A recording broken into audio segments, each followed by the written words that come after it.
pinantatapat sa isang marksman, bakit parang nag-iiba ng onti yung usapan kapag ka-Clint naman yung tinatapatan niya this time around. So very interesting kung ano yung mga pwedeng mag-unfold dito sa labang ito. Makikita natin kung sino ba talagang aangat pagdating sa early to mid game at kung kanino bang lineup talaga ang magiging maganda pagdating dito sa may late game. Again, for AP Bren and Smart Omega, kaldagan ng mga mid laner, kaldagan ng mga jungler, at nagkakasunuran agad si Boss Ogwen ay napasilip pa doon sa camera ng jungler natin at nanggugulo against Andorio. Actually, dalawa sila. Iba ang ginagawang panggugulo ngayon nila Few at nila Ogwen. Parang hindi talaga nila pwedeng ibigay basta-basta or ayaw nila na maging mapayapa yung early stages para kay Andorio. Okay lang, mapilit agad na gamitin ang kanyang retribution para pwede manggulo, pero parang hindi mo na gano'n na magiging rotation. Ang sakit! Parang ano yan, may kurot. Kurot with a twist. Kasi, the more na tumatayo ka biglang, kurot, literal na kurot with a Tapos twist. tinitwist. Kasi mas masakit talaga ang damage doon, pero may kita natin, Little Wonder parang ay talagang as much as possible, bakbakan na agad. At mukhang ang magiging kauna-unahang casualty ay si Few, pero may clutch guiding wind at shield na maipoprovide dito si Ogwen. Mid lane, of course, yung ating Grok ngayon. So, expect na may konting sakit.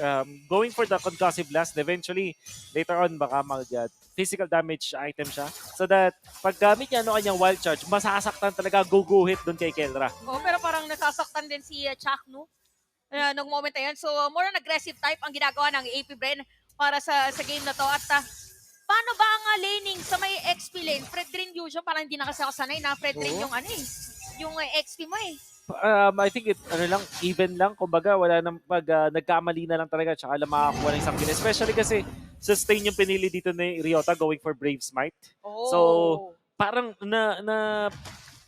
nababalanse lang niya yung passive nung meron si Yuzong. Pero parang siya yata ang target. Few, Si Few. kinakailangan makatakas. Ginamit ng Guardian's Barrier pero makakasalo ng Appraiser's Wrath. Kaso may Petrified din naman doon si Flap TZ at gagamit rin ng Black Dragon Form. Ryota dito napapag-isa at iniikot-ikutan lang siya. Isama mo pa si Ogyan na may mga wisps pero makaka-out naman si Ryota. Okay, nandito na tayo ngayon at buhay na rin si Ito Max which is level 4 so pwede siya makahabol dito sa may total objective. Pero look at Flap TZ na nagsuzone at lang din naman. Alam niya bawasan na dito si Ryota kaya naman yun ang kanyang gagawin. Pero Andorio with retribution, siya pa rin ang makakasecure. Mid-guiding wind na nakap pa si Kyle TZ at siya ngayon ang mapaparusahan. Kaso may nakap din naman na manggagaling doon sa wild charge. Kaso circling eagle dito, pinaikutan talaga sila. Flap TZ will be able to take Ryota down. Makaka-double kill pa siya dahil si Andorio nasunod nila. Palitan ng ating mga players. Pero may kita natin total objective for Omega. Sino nga ba talaga yung lumamang sa moment na yun? I would say na dahil yung turtle napunta dun sa Omega, mas masaya sila dun sa nangyaring exchange. Yun nga lang, sobrang clutch ni Ogwen. Pinakita sa atin muli kung bakit masakit yung newly buffed na Matilda with the circling eagle na pwede mong i-target sa lupa na para siyang nag-act na ngayon na parang secondary wild charge. So technically speaking, dalawa yung wild charge dito ng AP Bren. O nga pala, parang kung magdadabog lang din siya na hero, ramdam na ramdam mo yung factor niya. And interesting enough, kung mapansin natin para side ng AP Bren, a lot of pressure dun sa may XP lane. So parang iniiwas din ba nila, tama ba, na magkaroon ng wait lang, sabihin ko sana iwasan sa may gold Kaso si Super Marco ngayon, kung hindi niya may iwasan to. Pero may guiding wind na naman na mapoprovide si Andorio. Medyo naipit yata, hindi nga lang tumama doon yung wild charge. Pero may circling eagle na naman silang kinakailangan kaharapin. Nandoon yung Guardian's Barrier at makaka-out naman yata yung Smart Omega. At dahil dyan ay makakapagplato ng kakarambot si Kelra sa may top lane. So medyo maiwas lang muna. Actually, mga teams natin, pagdating sa team fight, at parang ayaw talaga muna nila. Yep. As much as we want to say na maganda itong Clint, ito yung pinaka-problema niya. Madali siya i-pressure sa lane kapag pagtapos ng laning stage. Pag 1v1, surely malakas yung Clint dahil dun sa kanyang range. Pero pag nagkaroon ng time na dinadalaw-dalaw na siya, doon na siya nangyayari. However, dahil dun sa presence ni Ogwen, naligtas pa nila si Super Marco. So, magiging crucial at critical talaga yung role dito ni Ogwen kung magiging aggressive Matilda ba siya or magiging supportive Matilda, kung taga-save ba siya or taga-initiate. Parang nakakagulat din isipin na dalawa yung naka-wilderness blessing dito sa AP Bren, which is si Few at saka si Ogwen. And relatively, parang ang taas ng wave clear na meron sila. Pero parang laging nauunahan ng Smart Omega sa pag-clear at sa pag-overall sa pag-ikot dito yung AP Bren. It's mainly because of Andorio na ginagamit at aktibo sa meta na sa ating game ngayon. Going for Molten Essence, so hybrid build. Oy, naku po. Flap TZ with the Black Dragon form. Kyle TZ naman ang makakasecure doon ng turtle. Pero medyo magulo ang nangyayari dito. Flap TZ mag-isa napapalibutan ng 5. Pero tingnan mo naman, talagang nagawa pa niyang inakap sila. At nandoon na rin yung iba pa niyang mga kasama aray. para mag-provide ng additional support. At ituloy-tuloy yung labang nasimulan na. Pero Ryota dito medyo alanganin. Andoryu makakaligtas pa. And that's 1 member down para sa side ng Smart Omega. Grabe, hindi pa kinaya ng sustain. Sabi natin kanina, sustain is the name of the game para dito sa Omega. Pero with the crowd control naman ng AP Brenna, nahihirapan sila kaya naman lamang sila ngayon in terms of gold. And even Turtle ay nakuha din nila. Yep. You'll notice yung napansin natin doon is masakit din talaga yung yung overload ng studs ba sa AP Bren. Nakita natin yung Petrify, kumonekta doon sa dalawa at War Axe pala ang inuna dito ni Flap TZ. Typically, mag-Hunter Strike yung mga Yuzhong. But this time, kaya naman mas mabilis pala siya nakakapunta sa mga teamfights dahil dun sa War Axe na pinriority niya dito. Giving him that specific role na panggulo dun sa may backlines. Hindi man sila nakapatay gamit yung Dragon Form at yung Petrify combo na secure naman nila yung Turtle dahil doon. And additionally, itong si Few, mas pinili niya kumuha ng mga casual items na hindi pa buo, yung Chop Suey build, leg plates, yung Black Ice Shield, pati yung Dreadnought Armor. Oh, may dumating na din talaga sa panahon na minsan mas magandang build ang Chop Suey. Oo. Kaya naman ganun ang ginawa ngayon ni Few, which is very important kasi very specific ibig sabihin mga gusto nila. Or sa dami ng kailangan nila i-take note, pa isa-isa muna natin gagawin. So medyo kalmado ulit ang Land of Dawn. Pero sure ako alam ng mga players kung saan nakapwesto ang isa't isa. Kaya doon naman nakaabang si Itomax sa kung sino pwedeng sakyan. At maagang mag-group up ang ating mga players dito sa may third objective. At okay, ano lang yun, fake something. Nakakatuwang makita ngayon na yung Circling Eagle, pwede mo nang gamitin parang pang-bait lang. Kahit Kung ako. paminsan. Kahit ako nakakita ko ganun Matilda, medyo okay, alis muna tayo. So ang daming kailangan i-consider para dito sa Matilda ng AP Brain at si Master Ogwen pa ang may gamit niyan. Again, turtle objective, si Chuck ang magpupul. Pero malayo pa si Andoryu. Actually, malayo din pa yung mga tanks, ay mga junglers. Hindi nagkukulang sa pagpupoke prior sa turtle palagi yung dalawa nating teams. At madalas nakikita talaga natin dito sa mid lane na consistently nagagawa at ginagawa nila yun. Pero parang nakakabawi lang naman sila ng buhay pare-pareho dahil sa presence ng dalawang supports na hawak-hawak nila. Pero mukhang isa na namang free turtle ito para sa side ng AP Bren. Ginamit na rin yung Circling Eagle para talagang palayuin lang yung mga players ng Smart Omega na nakikita nila. Oh, interesting kasi hindi tinry din ni Andoryu na mag-contest dahil nasa may top lane siya during that moment. So parang split push ba ulit? Parang dating Omega ba to na sa inyo ang objective sa amin ang turret? Parang hindi yata gana yung ganong klaseng approach from Omega kasi kung papansinin natin, Harit, tapos Minotaur and Angela gustong pumalag dito bilang 5v5 early stage. So hindi nila natitake advantage yung dapat early game advantage ng lineup nila. Magkakakitaan na naman dito sa bandang bottom lane pero grabe yung grinding wind. Oo, ang cute ng Grak na ang laki mong hero tapos lumilipad ka, no? Sakto din naman para may wings kasi yung skin na to ni Grak. So, Parang tutubi. parang tutubing red. Tubing red. Tutubi yung red. Pero blue Ang team ka. Wait lang. Si Kuya Andoryu ay parang medyo fixated sa taga-clear ng minion wave. And interesting enough, wala pa palang nasisirang tore dito ang Smart Omega. Kaya naman lamang ngayon ang April Ben in terms of gold. Wala pa yung talagang kaldagan ng mga mid laners natin eh. Parang lagi nga nating nakikita yung na-mention earlier ni Wolf na mas nakikita or mas madalas na napipilitan talaga mag-clear dito si Andoryu para talagang hindi naman masyadong maging behind or mahuli in terms of rotation din ang kanyang mga kasama. At sobrang kumpiyansa na ni Ogwen at ni Few na magbabad sa side ng Smart Omega. Ayun o, teka lang, sabi niya. Isa-isa lang muna. Pwede zone out ka. Why not kung kaya?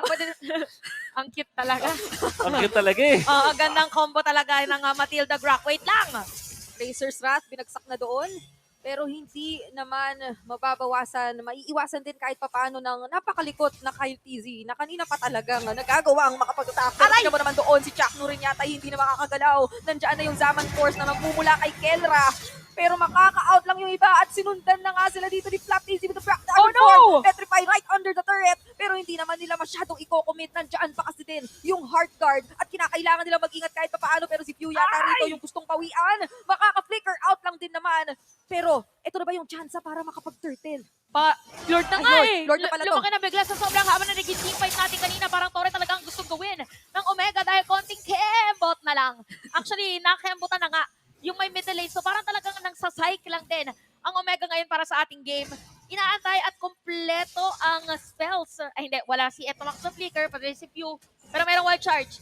The ultimate Lord Dance, the first Lord Dance of them Oo. all. Circling Eagle, ginamit na nga rin agad dito on to Ryota. May energy eruption pa pang natitira para kahit papaano ay kayang pumagit na. Pero tingnan mo si Adorio, yung target niya si Kyle Uy! Easy pala. Nandoon pa rin yung Lord, hindi pa nare-reset. Pero si Ryota rito, dinozone na yung ibang mga miyembro ng AP Friend. Si Beauty naman, tinatry man likod. Pero dito sa gitna, literal, na wala pang nagkakabawasan. Kyle Easy pa rin pala ang makaka-retry. Pero doon, tuloy pa rin ang laban. Seven Force, ikinasa na. Pero ang call ng AP Friend ay lumayo na muna pansamantala. Pero may guiding win at Circling Eagle pang natitira. Gusto pa pala nila ipagpatuloy ito dahil yung sustain ay hawak-hawak naman nila. Oy! Si Kelra na yata ang target nila dito. Magda-dash out. Makakatakas mga pipilitin na habulin na itong players habang Super Marco with a kill. Meron pang pag-beat para dito kay Kyle TC. Ryota halos wala rin buhay doon. Pipilitin na patayin. Gagawin yung Appraiser's Wrath. Pero buhay, hindi. Another kill na naman para dito sa AP Bren. What an extended team fight na nagmumula dito sa parehong kupunan. Napakatagal at kitang-kita or evident nung sustain talaga. Dun sa crash na yon, especially dun sa extension ng extended team fight, nakita natin yung prowess talaga ng isang Matilda. And only because nakita natin na nagamit niya yung knock-up na mala wild charge. Knock-up na malawal charge. Dalawang knockback ang hawak-hawak dito talaga ng AP Bren. Pero natanggal nila doon sa equation si Flap TZ after so long. After 11 minutes na kinakaya niya talagang mang-zone mag-isa at hindi niya masyadong nararamdaman yung damage mula sa Smart Omega. Pero still, clearly nakakakuha ng advantage ngayon ng AP Bren with the Lord na nasecure nila. Unti-unti na lalong lumiliit yung mapa para sa Smart Omega. Parang konti na lang din. Ayun nasira na rin yung sa may top lane. So it's really more on pressure para sa side ng AP Bren. 6K gold lead. At for Omega naman, parang team fight yata ang kanilang gustong pag-focusan. I mean, for Omega, they definitely need a team fight. Lalo na pag tinignan mo yung composition nila, just looking at their heroes, dapat nakikipag 5v5 sila. Minute 5 pa lang, ganun. Yung, specifically no minute 7, kung saan nandun yung third turtle, sila dapat yung pumapersa ng laban. Masyado silang nagfo-focus dito sa pag-split. At dahil kaka-split nila dito, yung AP Bren lumakas na masyado, pwede na silang i-punish. Liliparan na. Nagkakitaan pa at naipit si Antorio dito sa 4 na miyembro ng AP Bren. Actually, make that 5 kasi maging si Few nandun pala, naglapag ng pader para secured na, wala ka ng takas. Sa kalinga ng pader para dito sa side ng AP Bren. At nakikita natin na Flap TC is really doing a very consistent job for the side of AP Bren. At mukhang continuous lang ang pressure as minion wave will flow dito sa may middle lane. Pwede ba nila masira to? We'll try. Ito yung attempt. Talagang gusto nila kahit papaano. Nabawasan din naman yung base turret na yun, pero yung Omega din, todo depensa. Sa abot ng kanilang makakaya, ayaw na nila na pahigitin pa yung kalamangan ng AP Bren. If ever kasi parang mahihirapan na sila lalo dito sa next Lord Objective. Now looking at, again, hero composition of Omega, binanggit kanina ni Wolf na it's really more of team fight na kanyang, dito kayo makakita na dalawang kiniklear. Yung minion wave at saka yung crab coin. Ano ba ang kailangan gawin ng Omega kung team fight ang gusto nila at manalo against AP Bren? Well, kailangan nilang, una, siguro i-fast clear yung mga lanes gamit yung Angela. Or kung sakali man may mag-split push si Angela na lang isasagot doon. At since this is a position for Angela naman, medyo kayang mag-clear in a way compared sa isang roamer. And then, of course, gamitin si Chakno. Kailangan ng, kung nalala yung dating mga Minoan Fury ni Chakno, Minotaur, kailangan nilang gamitin. At unleash muli. Unleash the inner Chuck Mamba in you.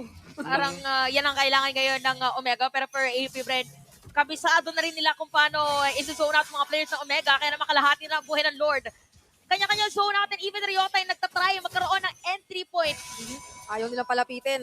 Andito talaga lahat ng mga pader na pwede mong ilapag. Pero nandun si Andorio, medyo nakalusot. Pero na-reset naman din yung Lord. Pero doon naman sa bandang itaas yung laban pala nagpapatuloy pa. Grabe si Flap TZ, tatlo-tatlo yung sinusong isa. Pero tingnan naman yung Lord dito. Sino makakakuha?